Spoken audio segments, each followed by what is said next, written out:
ஆதி குருவான ஸ்ரீபதி சர்வேஸ்வரன் முதற்கொண்டு, அதாவது திருமகள் கொழுநனான அந்த எம்பெருமான் முதற்கொண்டு ஒரு பெரும் சம்பிரதாயம், ஸ்ரீ வைஷ்ணவ சம்பிரதாயமாக இன்று வரையிலும், ஏன் நாளையும் அதற்கு அடுத்த காலங்களிலும், பவிஷ்யத் காலம் என்கிறோமே அதுபோல எதிர்காலங்களிலும் தொடர்ந்து வரக்கூடியதாய் விளங்குகிறது.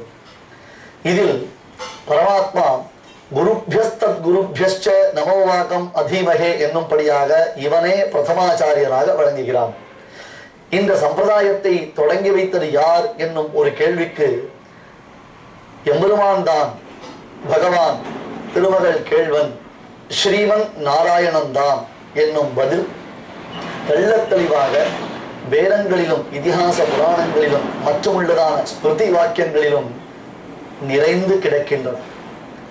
அத்தகையதொரு பெருமை வாய்ந்தவனான பகவான் பரம், வியூகம், விபவம், அந்தர்யாமி, அர்ச்சாவதாரம் என்னும் 5 நிலைகளில் விளங்குகின்றான்.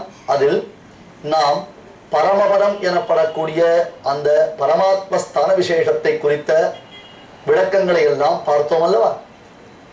லோகம் வைகுண்டநாமானம் என்று அதற்கு வைகுண்ட லோகம் என்பதாகத்தான் பெயர்.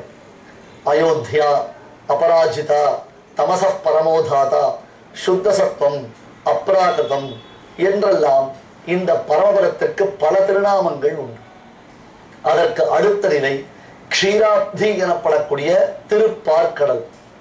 பெருமாள் க்ஷீராம்போதேர் ஜடரமபிதா தேகபாசாம் பிரரோஹைஹி, தன்னுடைய திருமேனி காந்தி விசேஷத்தினாலே தான் படுத்திருக்கக்கூடிய கடலை கூட கருத்த கடலாய் காண்பித்துக் கொண்டு, அது திருப்பார்க்கடல் க்ஷீராப்தி. ஆனால் இவனுடைய திருமேனி காந்தி முகில் வண்ணனாயிற்றே, கொண்டல் வண்ணனாயிற்றே, இவனுடைய காந்தி அந்த கடலில் பிரதிபலிப்பதினாலே அது கருங்கடலை போன்று தோற்றமளிக்கின்றதாம். கருணை கடலை தனக்குள்ளே உள்வாங்கிக் கொண்டிருப்பதினாலே பார்க்கடல் கருங்கடலை போன்ற ஒரு தோற்றத்தை உண்டாக்குகிறது. இது ஒரு சுவாரஸ்யம். அத்தகைய ஒரு க்ஷீராப்தி என்னும் ஸ்தான விசேஷத்தில் பரமாத்மா எழுந்தல் இருக்கின்றானே, அதற்கு வியூகம் என்பது பெயர். அந்த வியூகத்தில் இருந்து தான் பல நிலைகள் பிரிந்து வருகின்றன. பார்க்கடலில் பையத்து என்ற பரமன் முதலான பாசனங்களில் ஆண்டாளும் ஆழ்வார்களும் ஆச்சாரியர்களும் இந்த நிலையை நன்கு விளக்கி காண்பிக்கிறார்கள்.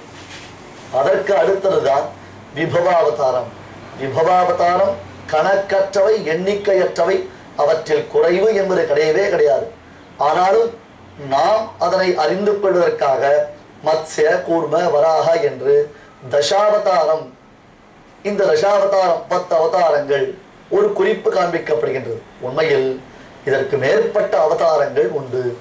யதா சமுத்திரே, சமுத்திரத்தில் அலைகளுக்கு கணக்கு உண்டோ? சமுத்திரத்தில் உள்ள அலைகள் இன்றைய தினம் 30,000 அலைகள் உண்டாயின, 3 லட்சம் அலைகள் உண்டாயின என்று கணக்கெடுத்து சொல்ல முடியுமோ? அந்த மாதிரி தான் பகவானுடைய அவதாரங்கள் அவன் எடுத்துக்கொண்டே இருக்கின்றான். அந்தந்த சந்தர்ப்பத்தில் பரித்ராணாய சாதூனாம் விநாசாய ச துஷ்கிருதாம் தர்ம சம்ஸ்தாபனார்த்தாய சம்பவாமி யுகே யுகே, ஒவ்வொரு யுகங்கள் தோறும் சாது பரித்ராணத்திற்காக, அதே சமயத்தில் அசுரர்களை மாய்ப்பதற்காக பயிரில் களை போல் அசுரரை காய்ந்தான் என்னும்படியாக இங்கே அசுர சுபாவம் உடையவர்களை எல்லாம் அழித்து சாதுக்களை ரட்சிப்பதற்காக நன்கு பயிர் செய்யும் விவசாயி தான் வளர்த்திருக்கக்கூடியதான அந்த செடி கொடிகள், பயிர்கள் நன்கு வளர்வதற்காக களை எடுப்பதைப் போல அசுர குணம் கொண்டவர்களையும் அரக்கர்களையும் பரமாத்மா தான் அழிக்கின்றான். தர்ம சம்ஸ்தாபனார்த்தாய சம்பவாமி யுகே யுகே, இப்படி யுகங்கள் தோறும் அவன் அவதாரங்கள் அநேகங்கள் உண்டாகின்றன. இவற்றிற்கெல்லாம் முடிவு என்பது கிடையவே கிடையாது. அடுத்தது வியூகத்திற்கு அடுத்தது விபவமாக பார்த்தோம். அந்த விபவத்திற்கு அடுத்ததான ஒரு நிலைத்தான் அர்ச்சாவதாரம் என்னும் பரமாத்மாவுடைய ஸ்வரூபம். அந்தர்யாமியை குறிப்பிட்டு அடுத்தது அர்ச்சாவதாரம் சொல்வது ஒரு மரபு, அல்லது அர்ச்சாவதாரத்தை அனுபவித்து அந்தர்யாமியை அனுபவிக்கலாம். அர்ச்சாவதாரம் ஆங்காங்கு ஆலயங்களில் திவ்யதேசங்களில் சேவை சாதிக்கக்கூடிய திருமேனி. அதற்கு அடுத்தது அந்தர்யாமி என்பது நம்முடைய ஹிருதயத்துக்குள்ளே பரமாத்மா விளங்குகின்றான். உடன் மிசை உயிர் என கறந்து எங்கும் பறந்து உடன், அந்தர் பகிஷ்சதத் சர்வம் வியாபிய நாராயண ஸ்திதா. தூணிலும் இருப்பான், துரும்பிலும் இருப்பான். இது முதலிய பல பிரமாண வாக்கியங்களினாலே பரமாத்மா என்பவனுக்கு இந்த இடம் அந்த இடம் இங்குத்தான் இருக்க வேண்டும், அங்குத்தான் இருக்க வேண்டும் என்னும் நிர்பந்தம் இல்லை. நீக்கமர எல்லா நிலைகளிலும் எல்லா இடங்களிலும் எங்கும் பரவி இருக்கின்றான். விஷ்ணு என்னும் ஒரு சப்தம். பகவானுடைய திருநாமங்களில் அநேகம் ஆயிரம் நாமாக்கள் உண்டு. நாமம் ஆயிரம் ஏத்த நின்ற நாராயணா என்று ஆண்டான் நாச்சியார் பெருமானுடையதான பல்லாயிரம் திருநாமங்களை குறித்து சொல்லுகிறார். பிரசித்தமானது ஸ்ரீ விஷ்ணு சகஸ்ரநாமம். மகாச்சாரியரான பீஷ்மாச்சாரியர் கண்ணனை கண்குளிர நேராக சேவித்துக் கொண்டே அந்த கண்ணனை ஸ்தோத்திரம் செய்தார். அதற்குத்தான் ஸ்ரீ விஷ்ணு சகஸ்ர நாமம் என்பது பெயர். அந்த விஷ்ணு சகஸ்ரநாமத்தில் இரண்டாவது திருநாமம் விஸ்வம் விஷ்ணு. முதல் திருநாமம் விஸ்வம். எடுத்தவுடன் ஓம் விஸ்வாய நமஹா என்று பகவானை போற்றுகிறோம். அடுத்த திருநாமம் விஷ்ணு என்னும் திருநாமம். ஓம் விஷ்ணவே நமஹா. இந்த விஷ்ணு என்னும் திருநாமத்தின் பொருளாக பராசர பட்டர் அத்தியாச்சரியமான ஒரு வியாக்கியானத்தை காண்பிக்கிறார்.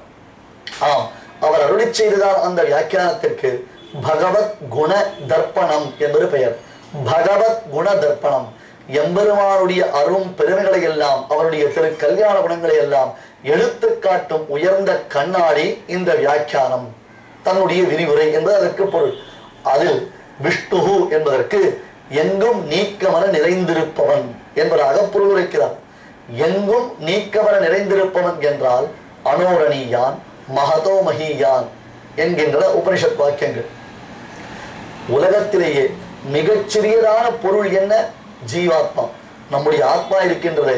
இந்த ஆத்மாவை வெட்ட முடியாது, கொளுத்த முடியாது, தண்ணீரில் போட்டு நனைக்க முடியாது, துவைத்து உலர்த்த முடியாது. நைனம் சிந்தந்தி சஸ்திராணி நைனம் தஹதி பாவகா நச்சைனம் கிளேதயம் தியாபகா என்று கண்ணன் பகவத்கீதையில் தெளிவுபட கூறுகிறான். ஆத்மவஸ்து என்பது அணு. அணு என்றால் ஆட்டம் என்கிறார்களே அறிஞர்கள், அறிவியல் வல்லுநர்கள். இனி பிளக்க முடியாது என்னும் ஸ்திதியில் எது ஒன்று உண்டோ அதற்குத்தான் ஜீவாத்மா என்பது பெயர். அந்த ஜீவாத்மாவிற்குள்ளேயும் பரமாத்மா வியாபித்திருக்கிறான். அனோஹோ அணியான், அனோஹோ அணியான்.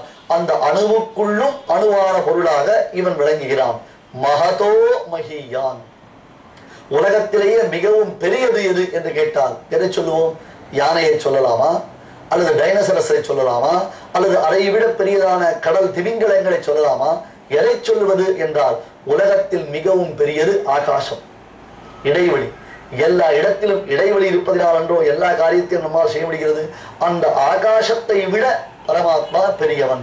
அனோஹோ அணியான் மகதா மகியான். சிறிய பொருளான அந்த ஜீவனுக்குள்ளேயும் சிறுமை இவன் உள்ளே புகுந்திருக்கிறான். மகதா மிகப்பெரியதான ஆகாசத்தை விட பரமாத்மா தான் வியாபித்திருக்கிறான். இதுதான் அவன் பெருமை. உடன்மிசை உயிர் என கறந்து எங்கும் பரந்துடன். ஆழ்வார் தம் பாசுரத்தில் இதனை நன்கு காண்பிக்கிறார். ஆகையால் ஜீவாத்மா ஒவ்வொருவனுக்குள்ளேயும் ஒவ்வொரு ஜீவனுக்குள்ளேயும் பகவான் விளங்குகின்றான். அந்த தத்துவத்திற்குத்தான் அந்தர்யாமித்துவம் என்பது பெயர்.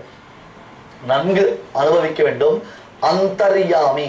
அந்தர்யாமி என்றால் உள்ளுக்குள்ளே இருப்பவன். இதோ இந்த தேகம். இந்த தேகத்திற்கு என்ன பெயர்? ராமன், கிருஷ்ணன், கோபாலன், அனந்தபத்மநாபன், ஏதோ ஒரு பெயர் ஒவ்வொரு தேகத்திற்கும் உண்டு. அந்த தேகத்தில் ஒருவன் இருக்கின்றானே, அவனை சுட்டி காட்டக்கூடிய பெயரா அல்லது இந்த தேகத்தினுடைய பெயரா? இவையெல்லாம் பகவத்கீதையில் கண்ணன் அர்ஜுனனுக்கு உபதேசம் செய்யும் பொழுது வெகு அழகான தத்துவங்களாக காண்பிக்கப்படுகின்றன. இப்பொழுது அடியேனை குறித்து சொல்லும் பொழுது எனக்குள்ளே இருக்கும் ஒரு ஆத்மாதான் அடியேன், நான் அனந்தபத்மநாபன் என்னும் பெயரை பெறுகின்றது. மேலே அணிந்திருப்பது ஷட்டை போன்றது.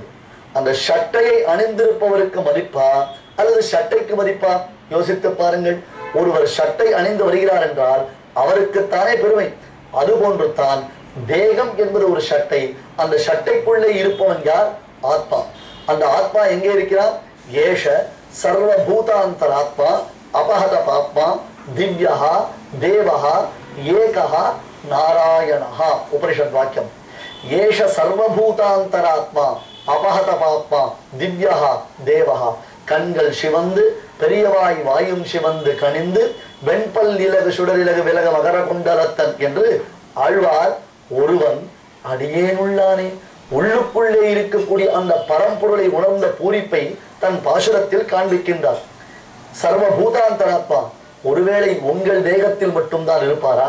உங்கள் ஆத்மாவுக்குள்ளே மட்டும்தான் இருப்பாரா? ஏனைய ஆத்ம வஸ்துக்களில் அவர் இருப்பது இல்லையா என்று கேட்டால் சுவாமி ராமானுஜர் இந்த வேத வாக்கியத்திற்கு நுட்பமான பொருளை எல்லாம் காண்பிக்கிறார். ராமானுஜர் அருளி செய்த பிரம்மசூத்திர வியாக்கியானத்திற்கு ஸ்ரீபாஷ்யம் என்று பெயர். அதுபோல வேத வாக்கியங்களை, முக்கியமான சில வேத வாக்கியங்களை ராமானுஜர் வியாக்கியானம் செய்து காண்பித்திருக்கிறார். அந்த கிரந்தத்திற்கு வேதார்த்த சங்கிரகம் என்பது பெயர். வேதார்த்த சங்கிரகம் என்றால் வேதத்தில் சொல்லப்பட்டிருக்கக்கூடிய அர்த்தங்களை எல்லாம் சுருக்கி நாம் அறியும் வகையில் அதன் பொருளை உணர்த்துவது. இப்படி ராமானுஜர் அருளி செய்த இந்த கிரந்தங்களின் மூலமாக, கிரந்தங்கள் என்றால் நூல்கள் என்பது பொருள், சுவாமி ராமானுஜர் காட்டிய அந்த நூல்களின் விவரணத்தினால் நாம் அந்தர்யாமி தத்துவத்தை அறிகின்றோம். பரமாத்மா என்று அந்த பரபிரம்மத்துடைய பராத்பரனான பரமபதத்தில் இருக்கக்கூடிய நிலைப்பாடு முதற்கொண்டு இப்பொழுது பரியந்தம் சுவாமி ராமானுஜர் எப்படியெல்லாம் உபதேசம் செய்திருக்கிறாரோ அந்த உபதேசத்தின்படியாக நாம் அறிகிறோம். என்றால் ஏஷ சர்வபூதாந்தராத்மா, ஐயா சமஸ்த விதமான ஆத்மாக்களுக்குள்ளேயும் பரமாத்மா வியாபித்திருக்கிறான்.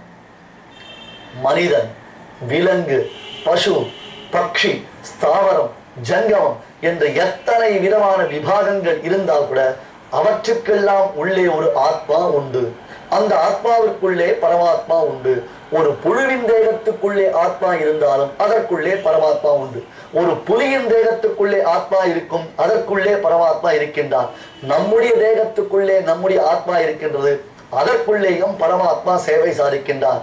இப்படி எல்லாருடைய ஆத்மாவிற்குள்ளேயும் பகவான் நிலைத்து நிற்பதற்குத்தான் அந்தர்யாமித்துவம் என்பது பெயர். அந்தர்யாமி ஸ்வரூபம் என்பது பெயர். இது நான்காவது நிலை. இந்த அந்தர்யாமியை நாம் உணர்கிறோமா இல்லையா? இதுதான் பிரச்சனை. அந்தர்யாமித்துவம் இருக்கின்றது சுவாமி, ஆனால் அதை எத்தனை பேர் உணர்கின்றார்கள்? தங்களுக்குள்ளேயே பகவான் இருக்கின்றான். நீ சொன்ன சொல்லிலும் உடன் என்று பிரகலாதன் தன் தந்தையான இரண்யகசிபுவை பார்த்து சொல்லுகிறார். எங்கே ஹரி, எங்கே ஹரி, எங்கே ஹரி என்று பிரகலாதனிடத்தில் இரண்யகசிபு கேட்டான். அப்பொழுது பிரகலாதன் சிரித்துக் கொண்டே சொன்னான், அப்பா எங்கே ஹரி ஹரி ஹரி என்னும் பொழுதே உன்னுடைய வார்த்தையில் அந்த பரமாத்மா உறைந்திருக்கிறானே என்று காண்பிக்கிறான். வெகு அழகான இதன் தத்துவத்தை நாம் தொடர்ந்து அனுபவிக்கலாம். ஓர் அறிவிப்பு. ஆகஸ்ட் 15, 16 2 தினங்களிலும் திருக்குடந்தை